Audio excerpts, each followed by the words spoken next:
¿qué es lo más aterrador que te ha sucedido con un extraño? Hoy volvemos con las historias de encuentros aterradores con extraños mientras me maquillo. Tengo que decir que adoro el vestido que llevo, me han llegado vestidos preciosos para verano de Shein y he subido el vídeo a TikTok para quien quiera verlos, porque son, no sé, me he cogido dos vestidos como muy de los 60, 70, ¿sabéis? Estoy como muy emocionada con estos vestidos. Antes de empezar con estas historias, voy a dejar por aquí el podcast donde subimos historias muy parecidas, mi canal principal. Suscríbete a este canal si todavía no lo estás, que estoy segura de que el 50 o 60, 70% de personas que me veis en este canal todavía no os habéis suscrito porque os pensáis que es el canal principal. Deja un me gusta y empecemos con la primera historia.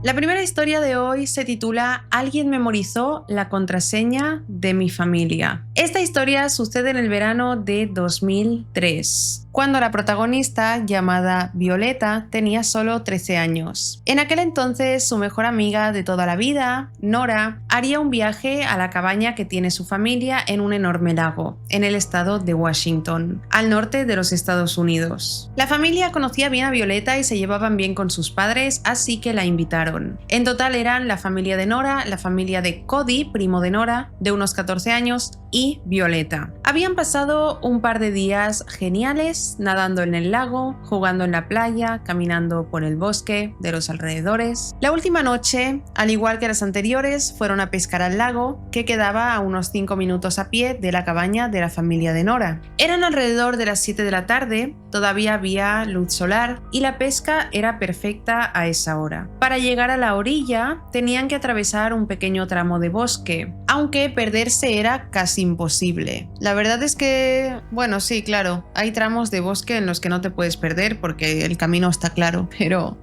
¿alguien se ha perdido en un bosque? No me puedo imaginar perderme en un bosque, qué desesperación. ¿Sabéis estas películas de terror que sale el bosque desde arriba, que es inmenso, donde una chica está huyendo y hay un hombre siguiéndola con una escopeta y el bosque es inmenso y siempre pienso, Dios mío, qué terror perderse en un bosque porque son más grandes de lo que parecen y todo es igual? ¿Cómo llegas a salir de ahí si te pierdes? Supongo que te tienen que venir a buscar. Me encantaría saber si alguien se ha perdido en un bosque para conocer la experiencia. ¿Cómo es perderse en un bosque? ¿Cómo sales de ahí? ¿Encuentras cobertura para pedir auxilio? Bueno, siguiendo con la historia, había un sendero en el centro que durante el día estaba ocupado por mujeres con cochecitos y niños corriendo a otra orilla cercana, más apartada en la que no había sendero para llegar. La bajada era empinada y resbaladiza, y para volver había que subir a gatas para llegar a la cima. Se quedaron en esa orilla hasta las 8:30, sentados en un tronco, relajándose y hablando de cualquier cosa. En verano solía oscurecer muy tarde, a eso de las 9, pero esa noche la oscuridad se adelantó, y cuando miraron alrededor ya había anochecido por completo. Violeta les dijo a Nora y a Cody que era hora de irse a casa, y ellos estuvieron de acuerdo. Recogieron sus cosas, y al parecer ni Nora ni Cody notaron el ruido y el movimiento en las cercanías, pero Violeta sí.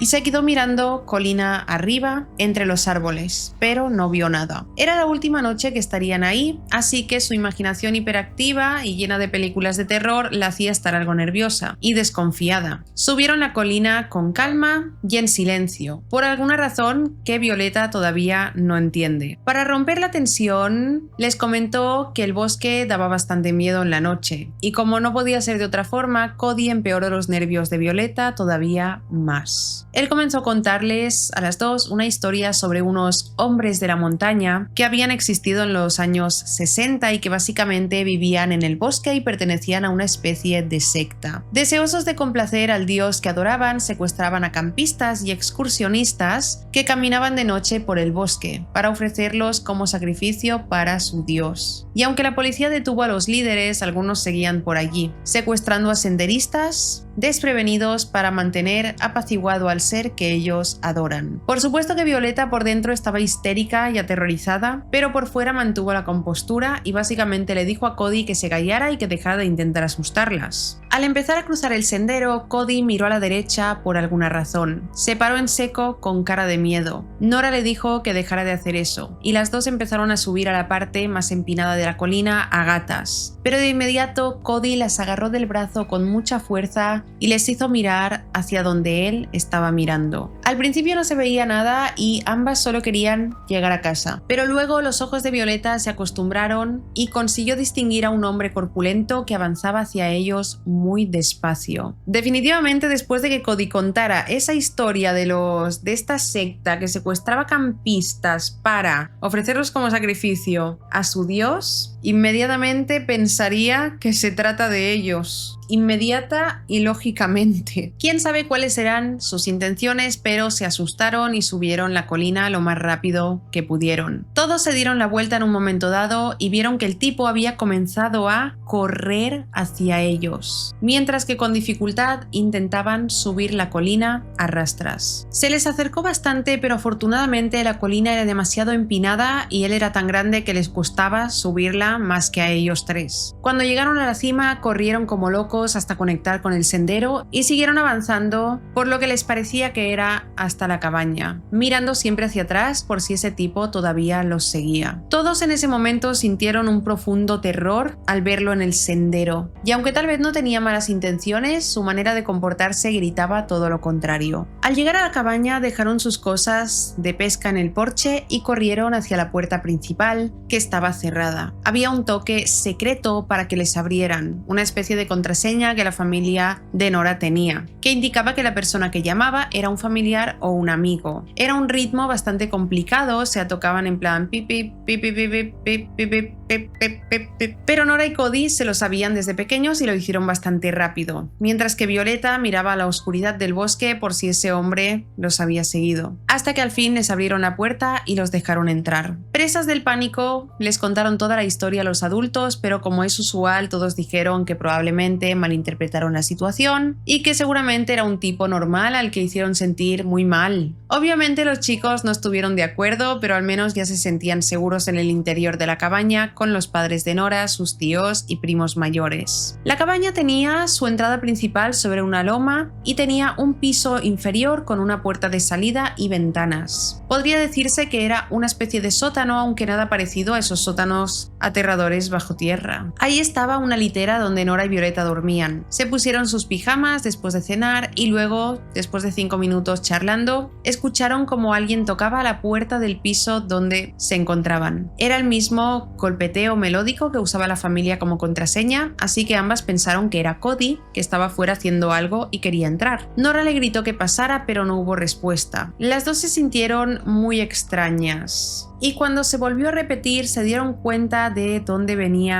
provenía el sonido, y era de la ventana. Violeta y Nora palidecieron por completo y se miraron con esa horrible sensación de terror en el estómago. Un hombre corpulento las estaba mirando a través de la ventana mientras repetía la contraseña con fuertes y frenéticos golpes. Ambas gritaron y corrieron escaleras arriba hasta la sala donde estaba la familia de Nora. Les contaron todo lo que habían oído entre lágrimas de pánico y los adultos se acercaron a la escalera para escuchar. Definitivamente había alguien afuera golpeando la puerta. Mientras el tío, el padre y el hermano mayor de Nora preparaban sus linternas para salir a mirar afuera, lo escucharon de nuevo, pero en la puerta principal. Todos miraron hacia la puerta, se apiñaron aterrorizados y ocurrió 1 o 2 veces más. El padre de Nora finalmente decidió llamar a la policía. Les dijo: no estoy seguro de cuáles son sus intenciones, pero alguien está intentando entrar en mi cabaña. Los golpes continuaron durante unos 2 minutos más y finalmente cesaron. 5 minutos después de la llamada, la policía apareció con un fuerte golpe y un reconfortante grito de ¡policía! A través de la puerta. Para asegurarse, el padre de Nora miró por la ventana y vio a otros policías buscando alrededor. Los oficiales les preguntaron a Cody, Violeta y Nora qué había pasado en el bosque y le contaron todo. La policía nunca encontró a nadie, pero esos golpes a la puerta se quedaron grabados para siempre en la memoria de Violeta. El policía dijo dijo que probablemente era un tipo retorcido que solo quería asustar a unos niños, pero sin duda lo más preocupante fue su insistencia, ya que los siguió hasta la cabaña y fue capaz de memorizarse la contraseña familiar con escucharla una sola vez, que era bastante complicada. Por suerte aquella era la última noche, o si no, Violeta no sabe cómo habría soportado el resto de días sabiendo que ese hombre andaba rondando por ahí con quién sabe qué intenciones. El relato termina con este mensaje: para el hombre espeluznante que realmente quería entrar a la cabaña, no nos volvamos a encontrar.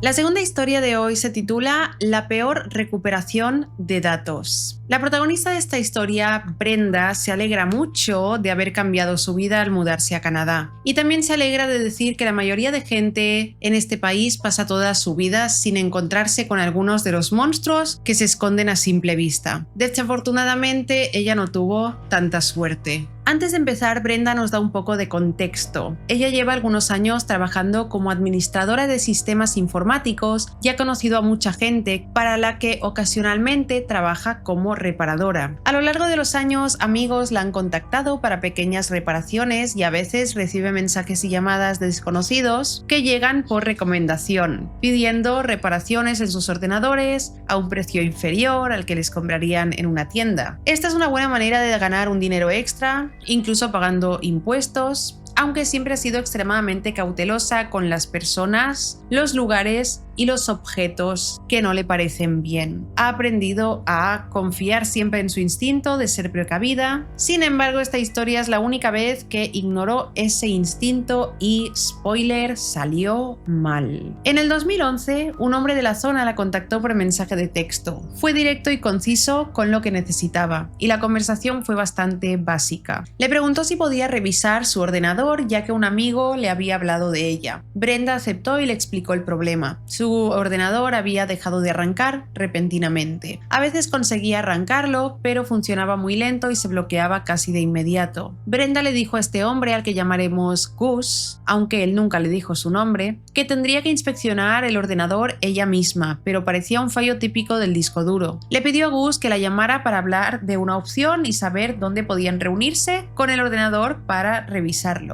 Su respuesta fue: no me llames, por favor, ¿dónde puedo dejarla y cuándo? Necesito sacarla lo antes posible. Al principio esto le pareció sospechoso a Brenda. A la mayoría de gente le gusta hablar por teléfono sobre sus problemas para intentar solucionarlos a distancia y como mínimo saber cuánto costaría, pero este tipo, Gus, era todo lo contrario. Pero finalmente ella lo dejó pasar, pensando que quizá era adinerado y buscaba una solución rápida. Tal vez ya había intentado arreglarlo por sí mismo y falló, o quizá le daba miedo empeorarlo todo al intentar acomodarlo, incluso si era con ayuda. En fin, se enviaron algunos mensajes más y Brenda le dijo que podía dejar el ordenador en la oficina donde ella trabaja. Le preguntó a qué hora la dejaría, pero Gus no respondió. A la mañana siguiente, en la puerta del trabajo había un ordenador en el suelo, con una nota escrita toscamente con rotulador negro. Decía: para Brenda. El jefe de Brenda no quedó muy contento con esa entrega sorpresa, ya que la oficina tiene una seguridad bastante estricta y no se suele permitir la entrada al público ni la entrega de paquetes fuera del horario laboral. Sin embargo, permitió que ella guardara el ordenador en la oficina. Ella, por otro lado, estaba confundida. Nunca recibió respuesta de Gus y por lo que sabía había dejado su ordenador en medio de la calle y se largó. Lo meditó durante un rato, pero aunque era una actitud muy rara, se convenció a sí misma de que Gus sufría algún tipo de ansiedad social y por eso se negaba a hablar por teléfono y dejó el ordenador sin avisar antes de que el edificio abriera sus puertas a los empleados. Nuevamente las banderas rojas y las alarmas comenzaron a sonar. Sin embargo, no había ninguna razón para que Brenda se preocupara. No es como si Gus pareciera nervioso o peligroso, aunque realmente no era como si pudiera notarlo a través de unos pocos mensajes de texto tampoco. En un rato libre que tuvo por la mañana, Brenda Brenda procedió según lo planeado. Ejecutó todas las herramientas de diagnóstico, confirmó que era una unidad muerta, quitó la unidad y la reemplazó por una reutilizada. Reinstaló el sistema operativo y procedió a iniciar el proceso de recuperación. Ella no entrará en detalles técnicos sobre cómo funciona el proceso de recuperación, pero en pocas palabras comenzó a recuperar toda la información del disco duro dañado. Lo hizo con buenos resultados y consiguió recuperar prácticamente todo el contenido. Copió todos sus archivos al nuevo disco duro, reinstaló las aplicaciones que vio que tenía y dejó el ordenador de Gus funcionando sin problemas. Más tarde ese día le envió un mensaje diciéndole que su ordenador estaba arreglado y que podría ir a recogerlo en cualquier momento durante el horario comercial. Gus respondió unas horas después diciendo que no estaría disponible hasta después del trabajo. Brenda pensó que tenía sentido, probablemente Gus también estuviese trabajando. Sin embargo, las alarmas sonaron una vez más cuando él le preguntó si podía verla en su casa después del trabajo al día siguiente. Eso a esas alturas era demasiado extraño, empezando porque Gus no tenía manera de saber dónde vivía Brenda. Ella obviamente se negó y le sugirió encontrarse con él en la oficina de correos local sobre las 6 de la tarde, y él tuvo que aceptar. A estas alturas Brenda se estaba poniendo bastante nerviosa, así que decidió que un amigo la acompañara por si las cosas se ponían raras. Le dijo a un compañero de trabajo a quien llamaremos Ian y él estuvo encantado de acompañarla. Llegaron a la oficina de correos un poco temprano y se sentaron en el pequeño banco del parque que está enfrente. Pasaron unos 15 minutos y Gus finalmente apareció. En ese momento ya estaba bastante oscuro y en retrospectiva Brenda está segura de que ese sujeto se retrasó lo más que pudo a propósito. Gus se acercó a Ian y Brenda muy lentamente, como si los estuviera acechando. Avanzaba sigilosamente para hacer el menor ruido posible, ya que al parecer no se había dado cuenta de que ellos ya lo habían visto. Sus jeans grises estaban manchados con lo que parecía pintura blanca, llevaba una sudadera oscura que le cubría la cabeza y todo lo que podían ver de su rostro era la barba larga, gris y descuidada que le sobresalía. No detuvo ese comportamiento hasta que Brenda levantó la mano y los saludó. Casi de inmediato comenzó a caminar con normalidad y se detuvo frente a Brenda mientras ella le presentaba a su amigo. Gus no reaccionó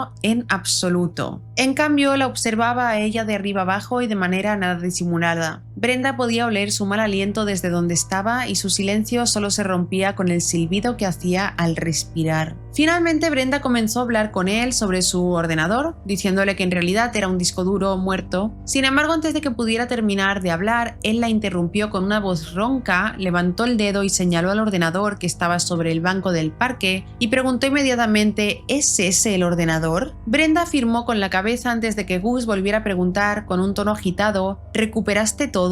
Eran preguntas de las que él ya sabía la respuesta, así que era bastante incómodo. Brenda respiró profundo y le contestó: sí, te lo dije en el mensaje de texto. De repente, con una voz gruesa y enfadada, Gus le preguntó: ¿revisaste lo que había en mis archivos? Esa era como una acusación, así que ella respondió de inmediato: por supuesto que no. Cuando Gus volvió a preguntar en tono amenazante: ¿estás segura?, Ian sintió la necesidad de intervenir en aquella conversación. En ese momento Brenda estaba muy nerviosa y era obvio que se sentía en peligro con ese viejo tan cerca. Además, ella no se lleva del todo bien con hombres mayores e Ian lo sabía, así que dio un paso al frente, poniéndose un poco en medio de Brenda y Gus, mientras le decía: mira amigo, el ordenador está arreglado y tienes tus datos de vuelta. ¿Lo quieres o no? Brenda miró a Ian agradecida antes de devolverle la mirada a Gus. Ese sujeto la miró de arriba abajo una última vez, puso unos papeles en la mano de ella, cogió rápidamente el ordenador y caminó velozmente hacia el estacionamiento. Ellos dos regresaron juntos al coche y ahí Brenda se dio cuenta de que Gus le había pagado $400 por una reparación sencilla. Nunca discutieron el precio, ya que eso suele suceder al principio de la conversación o cuando vuelven a buscar su ordenador, pero por lo general solo costaría alrededor de $150, así que Brenda se quedó en shock, sí, pero también se quedó muy feliz. ¿Quién no? Ian, sin embargo, no estaba tan contento. Había algo muy raro en ese hombre y en ese momento estaba aún más convencido. Por eso la sacó de su alegría y le preguntó: ¿notaste lo decidido que estaba a que no revisara sus datos? Brenda estuvo de acuerdo en que era muy raro. A nadie le gusta que revisen sus archivos personales, pero no suele haber nada tan grave como para ponerse así de agresivo. Algo extraño estaba pasando y aunque se suponía que no debía hacerlo, ya que es una especie de violación de la privacidad, el deseo de Brenda y de Ian de saber por qué Gus estaba tan paranoico fue más fuerte. Así que al día siguiente en el trabajo, después de que Ian la molestara durante horas, finalmente decidieron echar un vistazo al contenido de la unidad clonada. Brenda se dio cuenta de que era bastante grande, alrededor de 250 gigas, a pesar de que lo que se veía a simple vista era esencialmente una instalación de Windows y algunos programas básicos y fotos. A veces puede ser complicado encontrar qué es lo que ocupa tanto espacio, pero usar una herramienta como Space Sniper puede ser de gran ayuda. Esto parece un patrocinio por parte de Brenda. Brenda inició el programa y enseguida encontró un archivo zip oculto en su carpeta de Windows, bajo un árbol de carpetas muy largo. Dentro de esas carpetas solo había más carpetas, muchas vacías y otras con archivos dentro que también estaban vacíos. Brenda obviamente no se dejó engañar por esa especie de laberinto y fue directamente al archivo zip y lo abrió. Por suerte no estaba protegido con contraseña. Lo que se encontró dentro la hace sentir mal aún a día de hoy, más aún considerando todo lo que le ha pasado en su vida. Miles y miles de imágenes y vídeos de niños, algunos sugerentes, otros más sutiles. Ian y Brenda abrieron 3 o 4 fotos y de inmediato se sintieron mareados. Ella cerró rápidamente la carpeta zip, impactada. Por extraño que parezca, Brenda no cayó en cuenta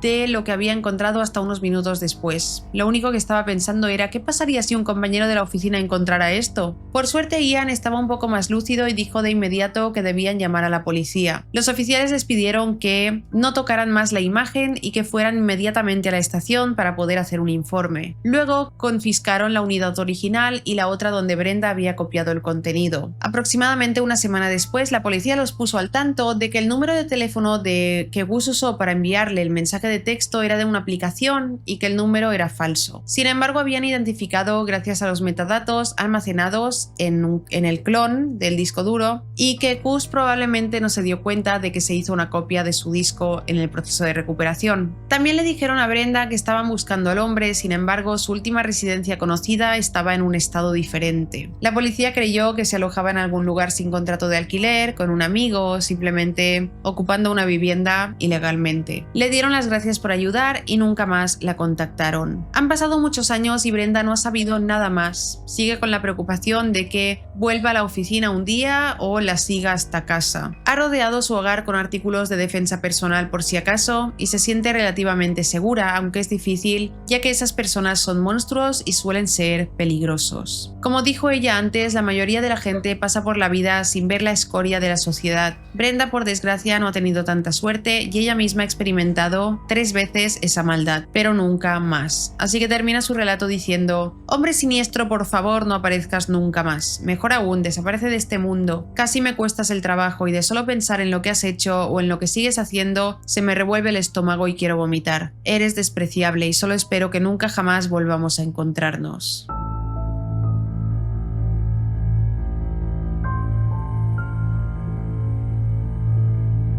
La tercera historia se titula Un amigo que casi se convierte en tirador escolar. Esta historia ocurrió cuando el protagonista, un chico llamado Dylan, estaba en el último año de secundaria. Aproximadamente tenía 16 años. Y aunque en ese momento sabía que todo lo que estaba pasando era un desastre, no se tomó tan en serio las cosas como debía. Fue unos 3 años después que comprendió lo realmente grave que era todo lo que pasó y la tragedia que pudo haber sucedido. Pero primero un poco de trasfondo para esta historia. En aquel entonces, Dylan era amigo de un chico de la secundaria que llamaremos John. Se conocían desde hacía tiempo y aunque se llevaban bien, es inevitable admitir que John era bastante raro y torpe socialmente. Pero ¿quién no lo es en la secundaria? El grupo lo aceptaba como era e ignoraban sus conductas más peculiares e incómodas. Dylan recuerda que era a mediados de noviembre cuando John se declaró pansexual y le confesó que le gustaba un chico de la escuela, a quien llamaremos Terry. Terry era abiertamente gay y John le suplicó a Dylan que le consiguiera una cita con Terry. Dylan era definitivamente más hablador y carismático que John, así que de alguna manera lo consiguió y salieron un par de veces, pero al final no funcionó y la relación entre John y Terry quedó un poco extraña. Cuando Dylan le preguntó que qué pasó entre ambos, motivos y por qué habían comenzado a evitarse, John no entró en detalles y simplemente le dijo que no había funcionado. No tenía la confianza con Terry como para ir a preguntarle qué había sucedido directamente. A principios de enero, John volvió a aparecer con una solicitud. Esta vez le gustaba una chica de un grado menor a quien llamaremos Angela, y de nuevo le pidió a Dylan que le consiguiera una cita con ella. De nuevo, Dylan y su magnetismo natural consiguieron que la chica aceptara una cita con John. De hecho, fue un poco más fácil que con Terry, ya que Angela también era un poco rara e increíblemente torpe socialmente. De hecho, se confirmó que tenía algunos problemas de fondo, pero al ser tan parecidos, Dylan pensó que se entenderían y sacarían una buena relación adelante, pero se equivocaba. Eran una pésima pareja. En su primera cita fueron a una cascada cercana por la que ella quería bajar, pero la ansiedad de John lo llevó a gritarle, no se comunicaron bien y Angela se quedó atascada y tuvieron que llamar a la policía para que la rescataran. Dios mío, vaya cita. La segunda cita no fue mucho mejor, ya que no calcularon bien cuánto debían pagar en el restaurante y tuvieron que llamar al padre de John para que pagara la cuenta. ¡Qué desastre! Pese a todo empezaron una relación, pero no tenían nada en común. Y aunque fue muy intensa durante un breve periodo y se obligaron a quererse, finalmente cortaron después de que Angela fuera al hospital después de intentar quitarse la vida. Dylan no sabe aún qué la llevó a hacer eso, ya que fue internada en un hospital psiquiátrico durante el siguiente año. De cierta forma, Dylan se sentía responsable del fracaso de la relación, ya que él mismo le dijo a John que probablemente funcionaría.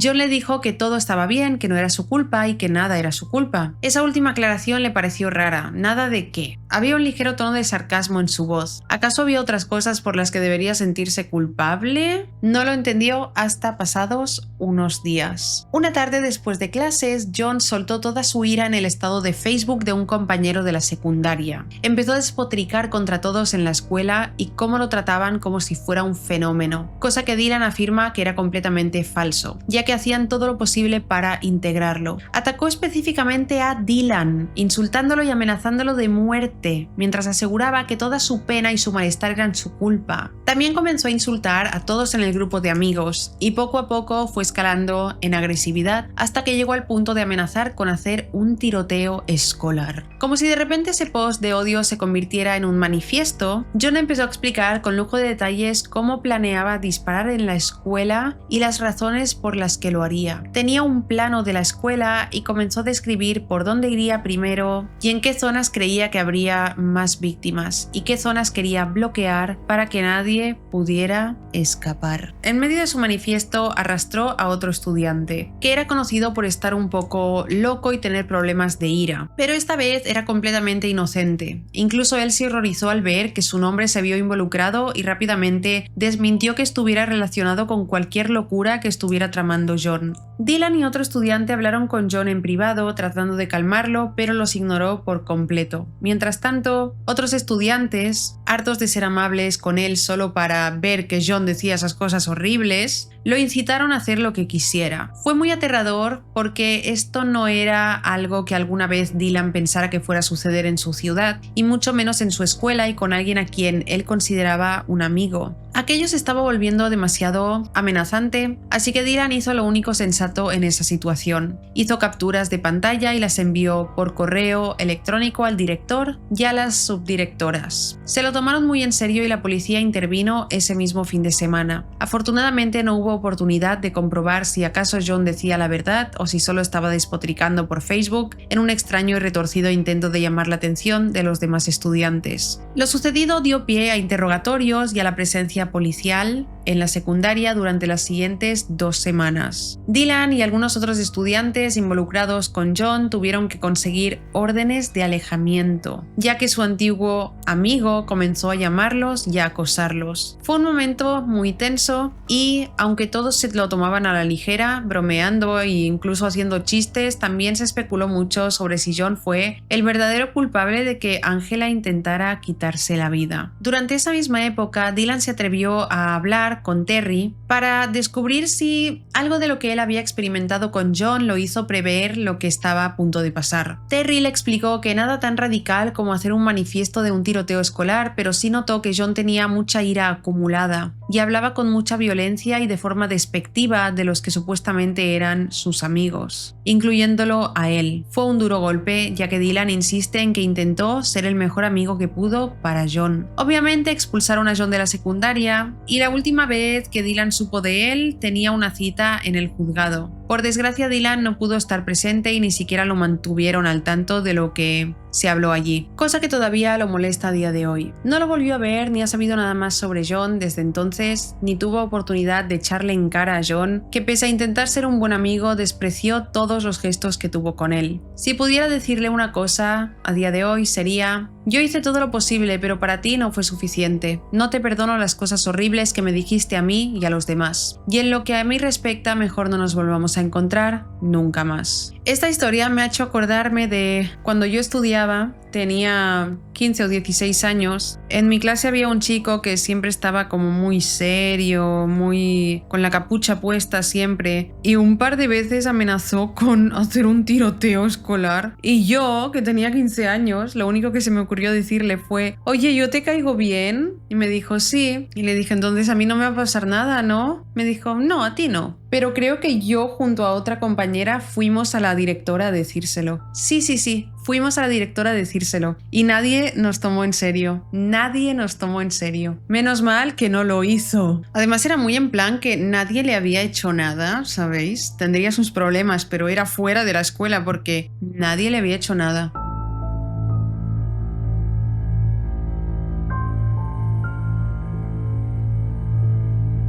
La siguiente historia se titula Casa equivocada. En el momento de escribir esta historia solo habían pasado 20 minutos de lo sucedido, así que está como todos los recuerdos y detalles muy frescos. Janet, la protagonista, acababa de mudarse de nuevo a la antigua casa de sus padres. Después de que sus padres se divorciaran, años atrás decidieron no vender esa casa para que la hermana de Janet y ella siempre tuvieran un lugar al que volver. Era una casa bonita de una sola planta y su único defecto es también su mayor virtud: estar apartada, en un bosque y sin casi vecinos en las proximidades. Eso es verdad que es uno de los mayores defectos y a la vez la mayor virtud. Vivir en una casa apartada es una virtud por la tranquilidad que encuentras, pero también es un defecto por la soledad que encuentras también y lo apartado que estás de todo y de todos. Aunque hay gente que eso no le importa. A mí me encantaría vivir en una casa apartada, pero a la vez pienso que llegaría a un punto en el que me podría aburrir, sentir un poco sola, pero a la vez al imaginarlo pienso: wow, qué tranquilidad.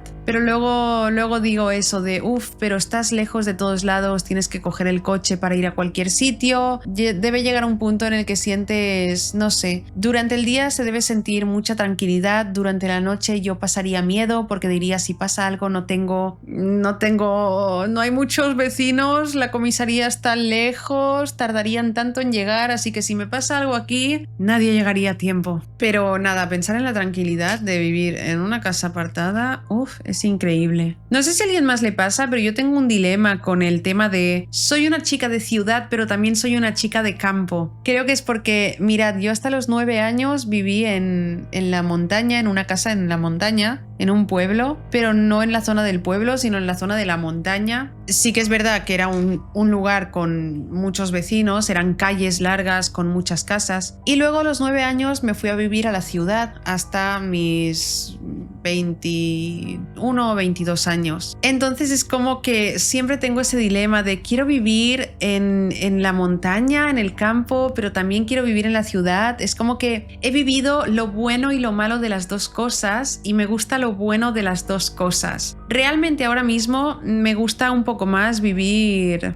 no lo sé, iba a decir en el campo, pero no, porque me gusta salir por la ciudad y si estás lejos, pues ya no es lo mismo. No lo sé. ¿Qué opináis? ¿Qué opináis? ¿Campo, montaña, ciudad? Argumenta tu respuesta. Bueno, cuenta que, por un lado, nos cuenta Janet que eso es bueno, ya que se puede respirar aire fresco, hay mucha tranquilidad, pero al mismo tiempo en caso de emergencia estás completamente solo. A esto es exactamente a lo que me refiero yo. Y no solo en caso de emergencia, sino que supongo que debe haber un punto en el que piensas, ¡ay, qué pereza volver a coger el coche! Te vas al pueblo a comprar cosas, llegas a casa, me he dejado esto, hay que volver. Oh, creo que tienes que tener tiempo libre también. Total, cuenta que al mismo tiempo eso, en caso de emergencia, estás completamente solo. En su pueblo específicamente, a 15 minutos del pueblo y de la comisaría más cercana, que tampoco lo veo una barbaridad de lejos. Aunque evidentemente si estás a 5 minutos, pues mejor. Cuenta que aunque la casa no está completamente aislada, ya que está cerca de una carretera principal bien vigilada, eso significa que si llamas a la policía puedes tener la suerte de que una patrulla esté cerca de la zona y que llegue en cuestión de 2 minutos, aunque eso es un poco lanzar una moneda al aire. Volviendo a la historia, Janet estaba tomándose un café en el sofá mientras su hija de 6 años, a la que llamaremos Marianne,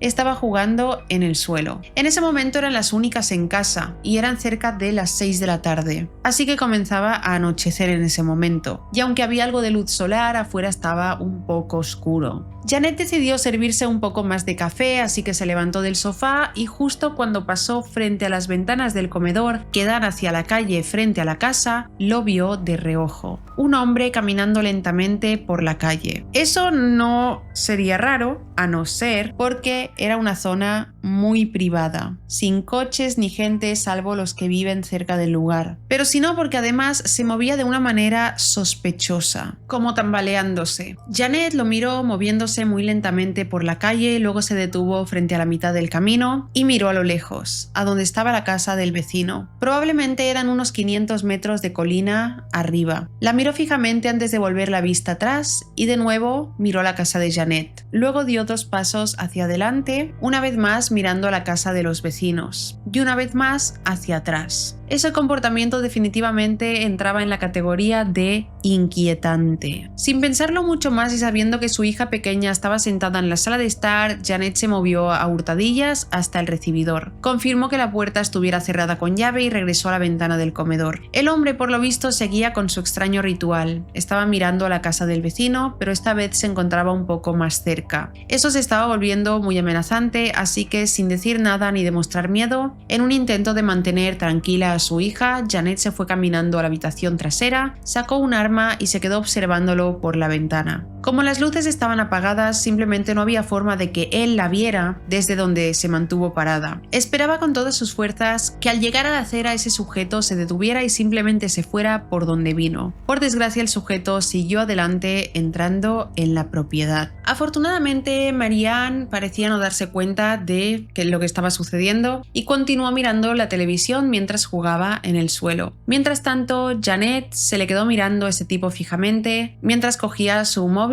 y marcaba el 911. En cuanto la operadora contestó, explicó que un sujeto extraño estaba acercándose a su propiedad y estaba a punto de intentar entrar en la casa. Dio la dirección y aseguraron que ya había alguien en camino mientras le daban instrucciones básicas como asegúrate de que las puertas y ventanas estén cerradas y manténgase en línea. O sea, en la línea, no en línea tipo WhatsApp. En la línea de la llamada. Janet estaba temblando de anticipación porque ese sujeto estaba a un par de metros de la puerta de entrada en ese momento. La adrenalina le exigía que actuara de inmediato y no pudo contenerse. Cogió su teléfono, lo guardó en el bolsillo trasero y en cuanto escuchó 2 golpes fuertes en la puerta principal, como si alguien estuviera martillando la manilla, salió corriendo a la ventana del comedor, la abrió y apuntó con su arma a ese sujeto, quien sostenía un martillo entre sus manos. O sea que el hombre tenía malas intenciones. Él retrocedió y dijo, casa equivocada. Así que ella le sonrió de forma fría asegurándole, sí amigo, casa equivocada. Y lo mantuvo apuntando, mientras se mantenían la mirada durante unos segundos que parecieron 20 minutos antes de que ese tipo se atreviera a darse la vuelta y saliera corriendo. Por suerte, había una patrulla cerca, así que no pasó ni un minuto antes de que 2 oficiales llegaran. mataran. Lo vieron alejarse por la carretera y lo arrestaron. Le encontraron el martillo con el que intentó forzar la puerta y mucha droga, suficiente para cargos por distribución, 2 cuchillos de cazador en un bolso, cinta americana y algo de dinero. No hay que tener mucha imaginación para entender que ese sujeto no tenía buenas intenciones. Y la pregunta que a veces resuena en la mente de Janet es: ¿y si no hubiese tenido un arma? Hubiese llegado la policía, pero eso solo fue buena suerte, porque había una patrulla cerca. Pero ¿y si hubiesen tardado 15 minutos o más? Eso es muy aterrador.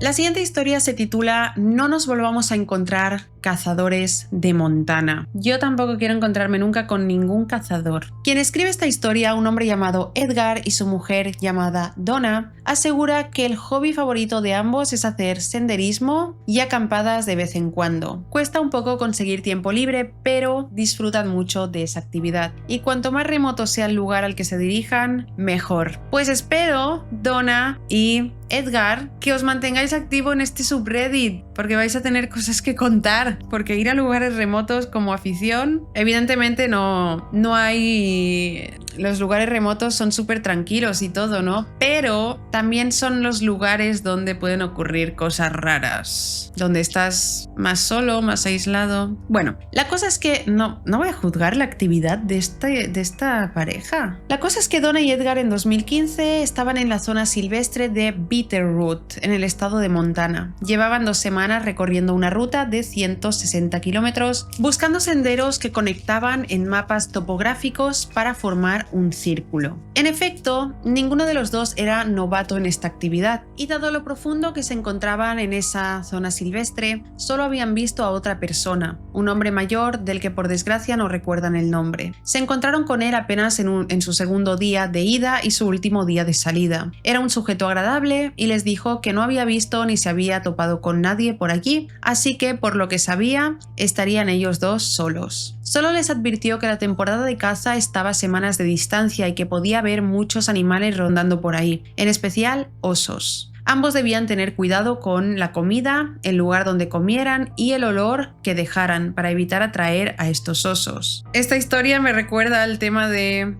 ¿qué prefieres, hombres o osos? ¿Quedarte en un bosque con un hombre o con un oso? Porque esta historia me parece que va por el tema de que los hombres, bueno, los cazadores en esta historia en específico, son peores, más peligrosos. Este señor había visto algunos, incluso una osa con osednos, pero por suerte fue muy lejos, aunque no por eso menos intimidante. También mencionó que había oído un puma a lo lejos, pero que estarían bien si se mantenían juntos. Acamparon juntos esa noche y a la mañana siguiente, Donna y Edgar le agradecieron su compañía, toda la información y se despidieron deseándole lo mejor. Durante las siguientes 2 semanas, Donna y Edgar caminaron, vieron paisajes increíbles, nadaron, vieron y escucharon a la fauna de las montañas de Montana. Fue todo lo que esperaban y más. Después de unos días, fuera de no haber visto a nadie, no volvieron a pensar en aquel hombre mayor que vieron el segundo día de su viaje. Dieron por sentado que estaban solos en aquella área tan apartada y bajaron la guardia. Para sus amigos y familiares, ambos estaban completamente solos en medio de la nada, y aunque en efecto no muchos comprendían su pasión por el aire libre, lo respetaban y sabían que aún tardarían unos cuantos días en volver, o en otras palabras, si a ellos les pasaba algo, nadie lo notaría, sino dentro de unos 2 días más. Si os interesan este tipo de historias, cortando un momento esta historia, en mi canal principal, donde subo casos, he subido recientemente el caso de Brandon Swanson y el caso de Jordan Grider, que fue de acampada y nunca regresó. Así que, más que nada, para que lo sepáis, por si alguien no tiene que mirar, ahí en mi canal principal hay historias tipo esta. Así que, pues, la familia pensaba en eso. Donna y Edgar estaban volviendo al inicio del sendero, disfrutando por última vez de las increíbles vistas. Al atardecer, el penúltimo día, encontraron un sitio llano y agradable para acampar. Hicieron una fogata, cenaron y durmieron bien. A la mañana siguiente, como buenos campistas, desmontaron el campamento lo antes posible para desayunar y tomar café.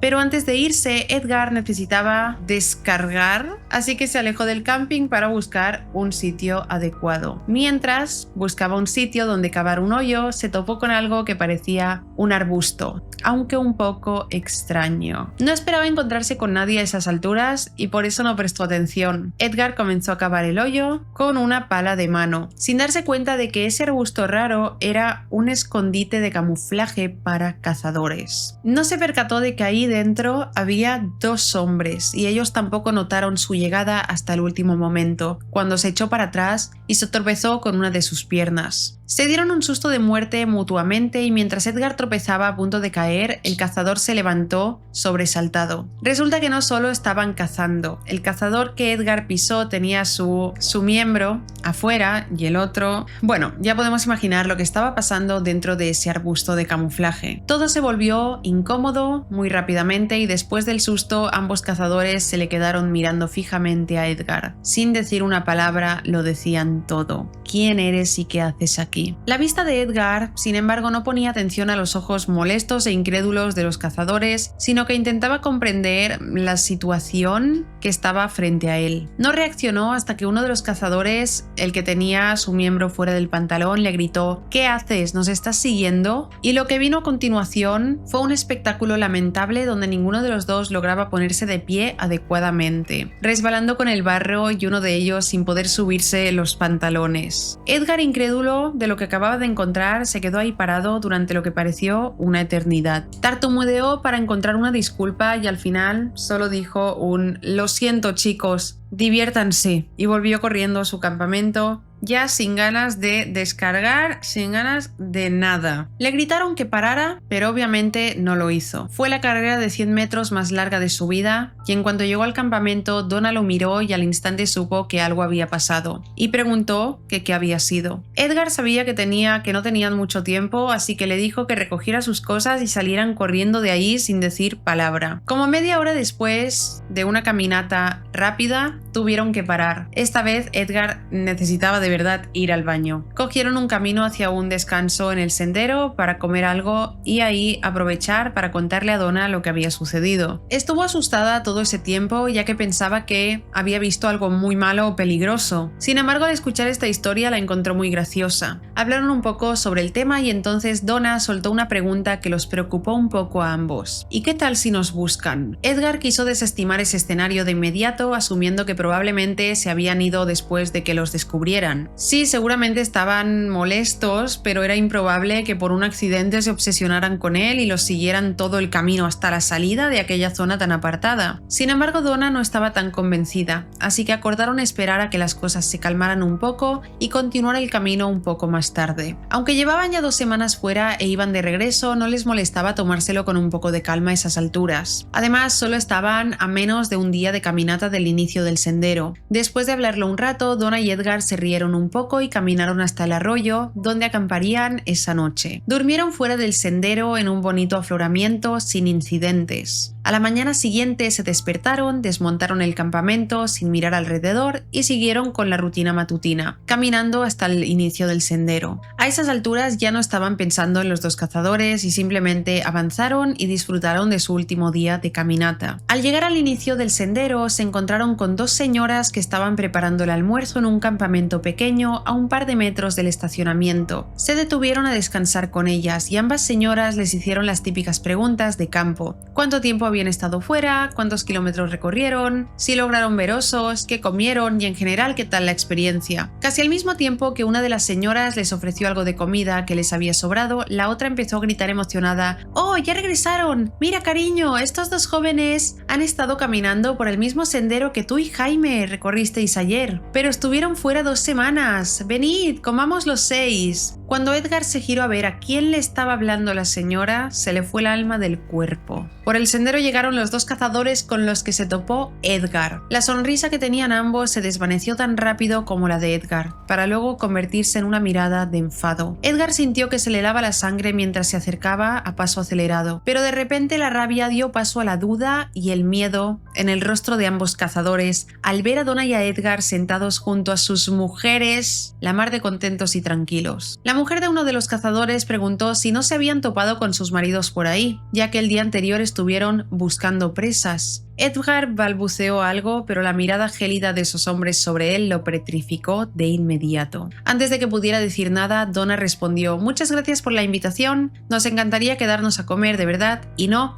habíamos visto a nadie. Son los primeros en 2 semanas». La mujer miró a los cazadores y dijo: «Debieron tener un escondite buenísimo». Edgar está seguro de que en ese instante tanto a los cazadores como a él iba a darles un pequeño infarto. Uno de ellos simplemente asintió. Donna y Edgar amablemente cogieron un plato de lasaña y una enorme variedad de salchichas caseras hechas de reno, jabalí, res y quién sabe qué otro animal. Sin embargo, Edgar no podía disfrutar la comida y miraba de reojo a los cazadores, que se susurraban cosas en voz baja mientras miraban fijamente a Edgar de vez en cuando. Él, mientras tanto, hacía todo lo posible para evitar la situación y dio gracias a Dios que estuviera a solo unos 50 metros de su camioneta. Mientras Donna les agradecía a las señoras por su hospitalidad, él se alejó y comenzó a empacar todas sus cosas. En ese momento, ambos cazadores, con sus armas aún en la cadera, se le acercaron con cervezas en la mano. Uno de los cazadores le empujó una cerveza contra el pecho, ofreciéndosela de la manera más brusca posible, mientras preguntaba si acaso había visto algo interesante por ahí. A Edgar se le detuvo el corazón y volvió a tropezar con las palabras antes de decir: «Oh, bueno, aparte de animales salvajes, nada que valga la pena contarle a nadie». Los cazadores sonrieron al oír eso y asintieron. «Sí, nosotros tampoco vimos mucho, pero nos sorprende que no nos oyeras anoche cuando alcanzamos tu campamento en el arroyo. Ten cuidado y mantente más alerta cuando duermas. Nunca sabes lo que puede pasar aquí, en medio del bosque». Esto queda a libre interpretación, pero para Edgar sonó como una amenaza y para mí también una amenaza muy directa. Después de unos segundos, el otro solo sonrió con suficiencia y se marcharon diciendo: «Buen viaje a casa». Edgar estaba un poco conmocionado. Donna le preguntó si estaba bien y si esos eran los tipos que habían visto. Le respondió que sí y le contó lo que le dijeron. En ese momento Donna se puso pálida al escuchar que ellos rondaron por su campamento durante la noche. Le dijo que creía que tendrían que pelear con ellos, pero que solo le dieron una cerveza y una pequeña amenaza para asegurarse de su silencio. Sin duda no encuentro que Edgar espera no repetir. Definitivamente una historia perturbadora. O sea, las dos mujeres ahí esperando. Por la noche rondaron ahí seguramente pensando en qué hacemos, los matamos, los silenciamos, decimos que los hemos confundido con un jabalí. Qué historia más turbia.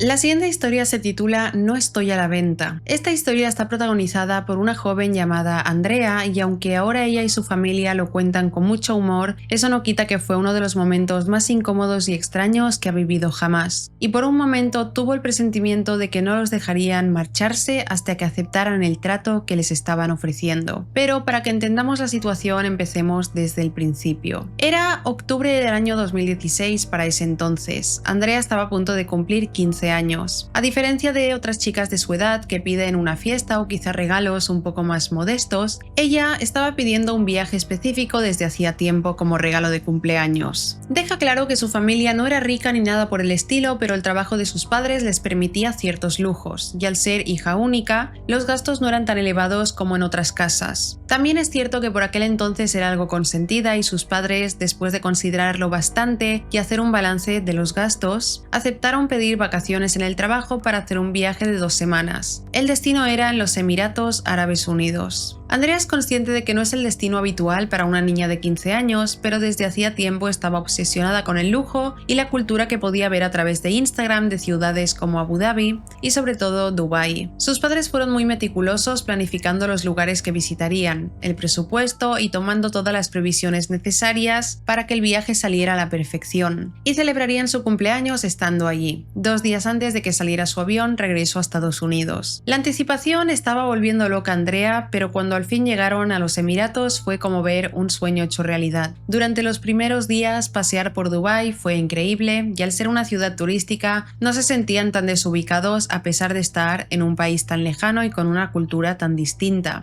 Además, sus padres tuvieron la precaución de contratar un servicio de guía turístico que los acompañaría y les explicaría curiosidades o cualquier cosa, además de servirles como traductor de ser necesario. Se presentó como Khalid y era un hombre de unos 20 y tantos, muy amable amable y respetuoso. Mientras estuvieron en Dubái no fue necesario que sirviera de traductor, ya que la mayoría de personas hablaban inglés, pero sí que les explicó muchos detalles sobre la construcción de la ciudad y cómo era posible que esa gigantesca urbe estuviera ahí en medio del desierto. El cronograma planificado de los padres de Andrea estipulaba que después de pasar 4 días en Dubái, viajarían por carretera hasta la ciudad de Al Ain para seguir conociendo la cultura de los Emiratos Árabes. Esto fastidiaba un poco a Andrea, que quería seguir viendo el lujo de la ciudad, pero teniendo en cuenta que ellos pagaban, también tenían derecho a decidir a dónde ir. Khalid iría con ellos y contrataron un servicio de transporte que los llevaría a través del desierto, haciendo algunas paradas en lugares específicos para que la familia pudiera ver cómo era la vida afuera de las grandes ciudades. El contraste fue mucho más grande del que Andrea podía imaginarse. Pasaron de estar en una ciudad llena de plazas, palmeras y enormes rascacielos a cruzar en camioneta por un desierto árido colmado de enormes dunas, con camellos caminando a la orilla de la carretera guiados por 1 o 2 jóvenes. Durante el camino a Al Ain se detuvieron un par de veces en pequeños oasis y en un hogar familiar donde los recibieron amablemente y les mostraron de manera resumida cómo era la vida en el desierto y por qué preferían vivir allí y no en las enormes ciudades. Era una combinación de tradición y la tranquilidad de estar en un lugar apartado.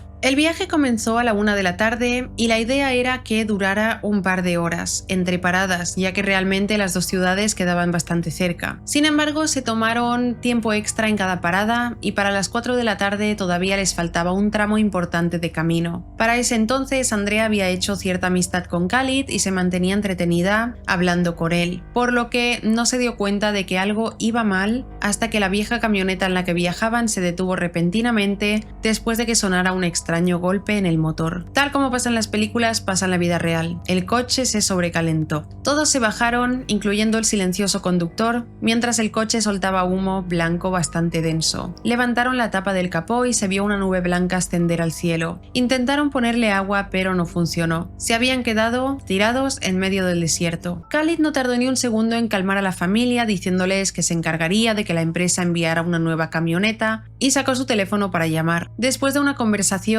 de, calcula Andrea, unos 10 minutos, Khalid colgó, asegurando que vendría una nueva camioneta a buscarlos, pero que tardaría al menos 1 hora en llegar. Mientras esperaban, Andrea comenzó a caminar por las dunas alrededor de la carretera y se detuvo en una muy alta, muy cerca de donde estaban sus padres y Khalid esperando. El desierto era inmenso, solo se veían algunos matorrales y lo más interesante que vio a la distancia fue lo que ella supone que era una caravana de camellos. Sin embargo, ya había pasado 1 hora, se estaba aburriendo bastante y se emocionó cuando escuchó el sonido de varios motores que se detenían, asumiendo que la camioneta al fin había llegado. Sin embargo, cuando se dio la vuelta, vio 2 camionetas negras bastante grandes y de apariencia muy costosa, deteniéndose frente a la camioneta averiada en la que ellos iban. Andrea admite que no era la chica más perspicaz del mundo, pero hasta para ella fue una situación muy rara cuando unos 4 hombres fornidos se bajaron de las camionetas, acompañando a un hombre de unos 30 años tal vez, con la barba bien afeitada, aspecto impoluto y vestido con ropa tradicional. Ella bajó de la duna y se le acercó a sus padres, notando que este último hombre la miró fijamente en todo momento. 2 de los guardias fueron directamente a hablar con el conductor de la camioneta, mientras que los otros 2 y el hombre vestido de blanco se quedaron a cierta distancia, y con una seña de dedo llamaron a Khalid. Este se acercó con timidez y mientras los padres de Andrea hablaban, nerviosos, el hombre de vestimenta blanca tradicional comenzó a charlar con Khalid. Aunque sus padres no se daban cuenta, Andrea notó que aquel hombre hablaba de una forma muy efusiva, como si le estuviera diciendo a Khalid que obedeciera y se callara. Obviamente Andrea y sus padres no podían entender qué estaban diciendo, sin mencionar que hablaban en voz baja, pero en un momento dado Khalid agachó la mirada y fue entonces cuando este hombre y su séquito se acercaron a la familia. Khalid entonces habló con un tono suave y tembloroso diciendo: «Familia Robinson, les presento a Sheikh Hamad bin Rashid al-Mansuri». La verdad sea dicha, Andrea no recuerda el nombre del sujeto, pero sin duda era un nombre muy largo e imponente. Para hacerlo más cómodo lo llamaremos Rashid. Este hombre sonrió de forma efusiva y estiró la mano para estrechar la del padre de Andrea. De repente el ambiente se sintió familiar y tranquilo, aunque el rostro de preocupación de Khalid era difícil de disimular y Andrea lo notaba. Rashid dijo algo en otro idioma y todos esperaron un segundo a que Khalid tradujera. El joven se detuvo un minuto a pensar la forma de decirlo y terminó hablando más bien por la presión de Rashid que se le quedó mirando de una forma muy sospechosa. El señor Rashid les da la bienvenida a los Emiratos y espera que estén pasando una buena temporada aquí. Hizo una pausa antes de continuar y menciona que usted tiene una hermosa esposa e hija. El padre de Andrea, al que llamaremos Anthony, asintió y sonrió amablemente, asumiendo que ese comentario era algo cultural. Devolvió las gracias y a través de Khalid tuvieron una conversación corta sobre de dónde venían, qué tal les había parecido Dubái, los lugares más bonitos de los Emiratos y lo que había pasado con la camioneta. En un momento Rashid volvió a hablar y Andrea notó que Khalid palidecía un poco antes de traducir. El señor Rashid los invita amablemente a pasar el rato de espera en su casa, a pocos kilómetros de aquí. Espera poder demostrarles la hospitalidad de su tierra y tal vez ahí poder conversar sobre temas importantes. Algo le decía a Andrea que no debían aceptar la invitación, pero de repente la presencia de aquellos guardaespaldas se hizo notar. ¿Acaso podían rechazarlo? Estaban en medio de la nada, en un país extranjero, con un hombre sospechoso y al parecer poderoso invitándolos a su casa. Sin embargo, y gracias a Dios, Anthony no se dejó intimidar, o más bien Andrea cree que no entendió hasta un rato después lo extraño de la situación. Le agradeció de todo corazón la invitación, pero le explicó que la camioneta estaba en camino a buscarlos y que tenían un cronograma estipulado en su viaje. De inmediato Rashid aseguró que el dinero no era un problema y que él cubriría cualquier gasto extra que tuvieran, pero Anthony aseguró que no era necesario y que querían continuar con la ruta que él y su mujer habían trazado. En ese momento Rashid, que de rato en rato se giraba a mirar a Andrea, quitó su sonrisa y dijo algo en su idioma que, aunque Andrea no entendió, supo que era grave. Khalid no tradujo de inmediato, sino que contestó de nuevo en árabe. Rashid insistió y después de un suspiro, Khalid dijo: el señor Rashid insiste en que su hija es muy hermosa y pregunta si está comprometida. En ese momento Andrea sintió un escalofrío recorrerle la espalda mientras Rashid la miraba fijamente y con decisión, y asume que sus padres se sintieron igual al escuchar esto. Para empezar, aunque Andrea se considera una mujer atractiva de cabello rizado y ojos verdes, en ese momento estaba a punto de cumplir 15 años. Parecía un poco más mayor, pero no lo suficiente como para que un adulto no notara que ella era una adolescente. Además, todos en la familia pensaban que ese famoso mito urbano de que en los países árabes ofrecen camellos por las mujeres era eso, un mito, un chiste que se les hacía a los turistas. Sin embargo, aquello parecía muy serio y por desgracia, Anthony no tuvo tiempo de negarse antes de que Rashid dijera en voz alta varias cosas. De nuevo, Khalid intentó explicarle a Rashid algo en árabe, pero otra vez tuvo que ceder. El señor Rashid se ha sentido flechado por su hija y espera que una dote de $200.000 sea prueba suficiente de su compromiso con ella y con su familia. Ambos padres se miraron a las caras mientras Andrea sentía que se iba a desmayar. Alguien estaba intentando comprarla, como si ella fuera mercancía. La indignación tomó control de ella y le gritó a su padre, pero él la detuvo de inmediato pidiéndole que se calmara y que lo dejara controlar la situación. De inmediato se negó y le pidió a Khalid que por favor hiciera entender al señor Rashid que su hija no estaba a la venta. Khalid le contestó: señor Robinson, él no aceptará un no por respuesta. Le recomiendo que haga tiempo hasta que llegue nuestro transporte. Anthony pensó detenidamente qué decir mientras Rashid le preguntaba a Khalid qué le había dicho. Un segundo después, Anthony insistió en que simplemente su hija no era negociable. La respuesta inmediata de Rashid fue mirar a Andrea de nuevo, que intentaba ocultarse detrás de su madre antes de volver a hablar en árabe. El señor Rashid, lo lamento mucho, sé que esto debe ser muy desagradable para ustedes. Se notaba que Khalid estaba sufriendo tanto como ellos, pero la madre insistió en escuchar lo que Rashid tenía que decir y aumentó la suma a aproximadamente $500.000. Asumieron que ese hombre debía tener más dinero del que podía gastar en 1000 vidas, o que se había vuelto completamente loco. Khalid les aseguró que la cifra solo iría en aumento, y los nervios de Andrea solo iban en aumento también. Era una pesadilla y por un instante pensó que sus padres podrían considerarlo, ya que estaban hablando de muchísimo dinero. Sin embargo, Anthony volvió a negarse y Rashid le solicitó que pusiera él mismo una suma. Durante los siguientes minutos,